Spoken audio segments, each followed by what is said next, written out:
You got a pretty good idea what chemistry is, right? It's atoms and molecules doing stuff and making cars and food and life and everything. And of course, it's the study of those things. But like, how did we get here? There's certainly no everyday evidence for much of what we have discovered through the science of chemistry. Discoveries that were not derived or made up, but just laws of the universe that exist simply because the universe is the way the universe is. So in today's episode of Crash Course Chemistry, we're going to be taking a bit of a historical perspective on the creation of the science of chemistry. A science that didn't really even exist until a super smart, super wealthy French guy put the puzzle pieces together into a coherent theory for quite literally how everything works. And if you've ever found yourself sitting at your desk reading the same line in your chemistry book the 22nd time, and you think to yourself, "Gah, the guy who invented chemistry should be put to death," well, you should feel bad, because he was.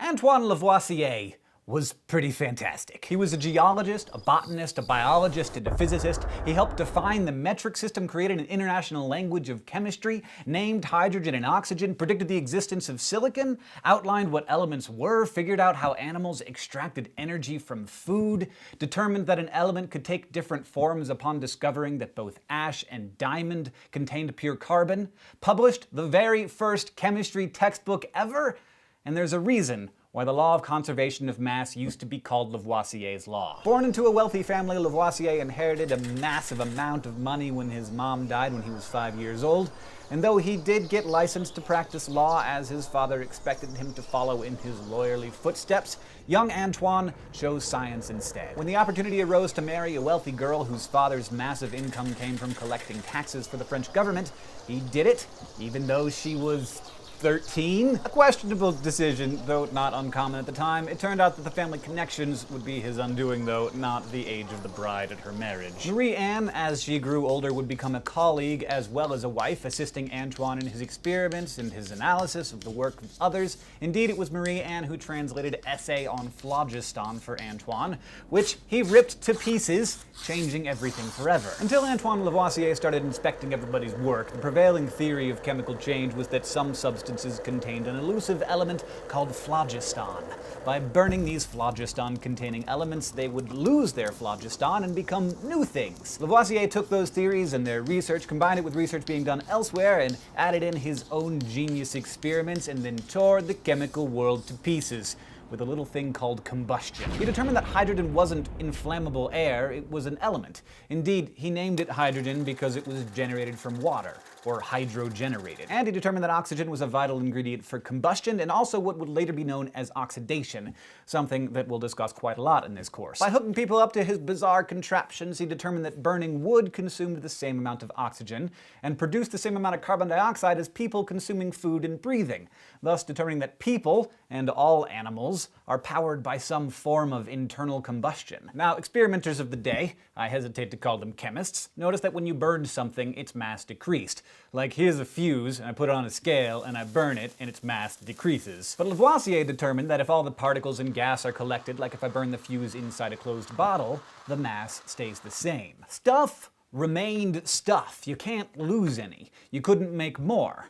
This realization, though it seems obvious to us now, and its acceptance by the general scientific community, as far as I'm concerned, was the precise moment at which alchemy ended and chemistry began. Lavoisier's chief contributions and ultimately his discovery of the law of conservation of mass relied on careful measurement and careful thinking, and as you'll see, both of those things are key to success in chemistry to this day. Lavoisier the man was a bit of a dichotomy, having worked as a tax collector and helping to create a literal wall around Paris to assist in the collection of taxes, but also a supporter of the French Revolution as it began. But the enemies he had made with his wall, and by denying certain powerful politicians entry into the French Academy of Sciences, eventually caught up with him as the revolution's lunacy increased. He was beheaded on May 8th, 1794. Lavoisier was pardoned a year and a half after his execution, so that's good. Marie-Anne was delivered all of his confiscated belongings, and a note of apology, like, "Sorry we killed your husband. Here's all the stuff back." The mathematician Joseph Lagrange said of the event, "It took them only an instant to cut off that head,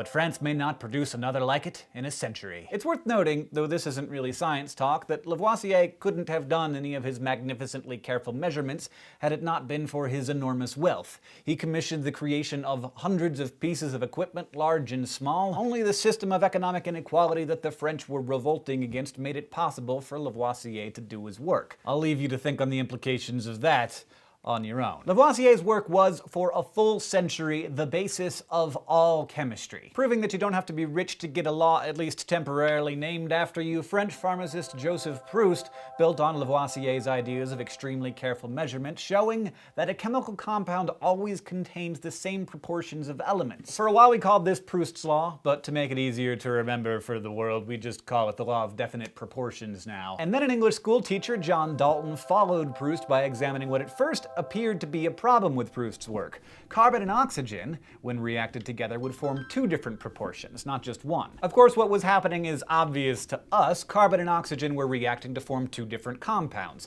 carbon dioxide and carbon monoxide. As Dalton's work continued, he found something truly mind-bendingly fascinating. If you limited the amount of carbon reacting to exactly 1 gram, the mass of oxygen consumed to produce one compound was 1.33 grams, while the mass consumed to produce the other compound was 2.66, exactly double what was required for the other compound. This shook out for other reactions too. When reacting nitrogen and oxygen and limiting to exactly 1 gram of nitrogen, 3 compounds formed. One compound consumed 1.750 grams of oxygen, another consumed 0.8750 grams, and another consumed 0.4374 grams. All of those numbers are relatable by small whole number ratios. Oxygen wasn't reacting with some ephemeral cloud of the idea of nitrogen. It was reacting with individual discrete bits of nitrogen that couldn't be divided. It could react in a number of ways, but it was always the same oxygen and the same nitrogen with the same properties. And so while in our first episode we showed you how Einstein actually proved that atoms exist with super fancy math,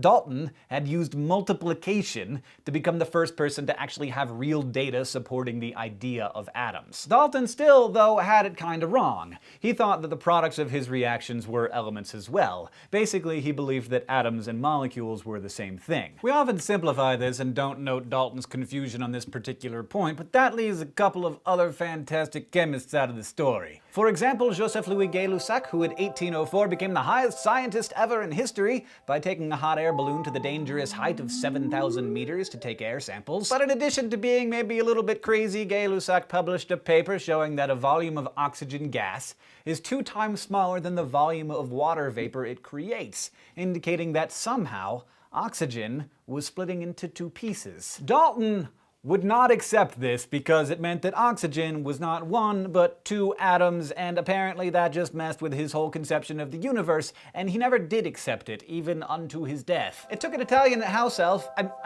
genius, Lorenzo Romano Amadeo Carlo Avogadro di Quaregna e di Ceretto.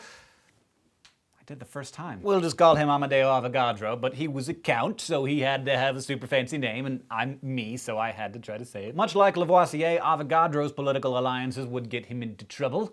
After Napoleon's downfall in 1815, Avogadro was active in the Italian anti-monarchy revolution, possibly even sponsoring some revolutionaries with his personal fortune. For this, he lost his chair at the University of Turin, but thankfully he did not lose his head. Avogadro proposed, correctly, that any gas in a container of the same size with the same temperature and pressure would have roughly the same number of molecules in it no matter what the gas was. So any difference in mass between 2 flasks of the same size full of 2 different gases would be because of a difference in the actual physical mass of the molecules. And thus, Avogadro basically figured out how to weigh atoms and molecules, as long as they were gaseous. To support his hypothesis, which was certainly good enough to support, he suggested that in forming water, oxygen gas would actually split into 2 oxygen atoms, what he called elementary molecules that could not be broken down any further. For some 50 years, Avogadro's idea of fundamental molecules were ignored,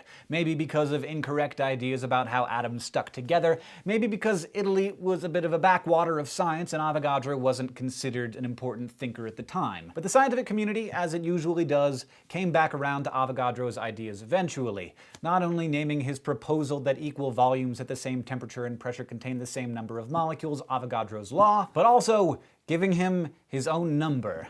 Maybe the most important number in chemistry. Certainly one of my very favorite numbers, but we'll get to that later. Thank you for watching this episode of Crash Course Chemistry. If you were paying attention, you now know the story of how we went from alchemists who thought that the element of fire hid inside of substances just clamoring to get out, to chemists who understood the law of conservation of mass as proposed by a decapitated aristocrat. Greater understanding of how chemical compounds work thanks to a pharmacist and a school teacher, and eventually a complete understanding of what atoms and molecules are thanks to a neglected Italian house elf. Nobleman. This episode of Crash Course Chemistry, it was written by myself, filmed and directed by Michael Aranda, and edited by Nick Jenkins. The script was edited by Blake D. Pastino and Dr. Heiko Langner. Michael Aranda is also our sound designer, Caitlin Hoffmeister is our script supervisor, and our graphics team is Thought Cafe. If you have any questions, please ask them in the comments below. Thank you for learning with us here at Crash Course Chemistry.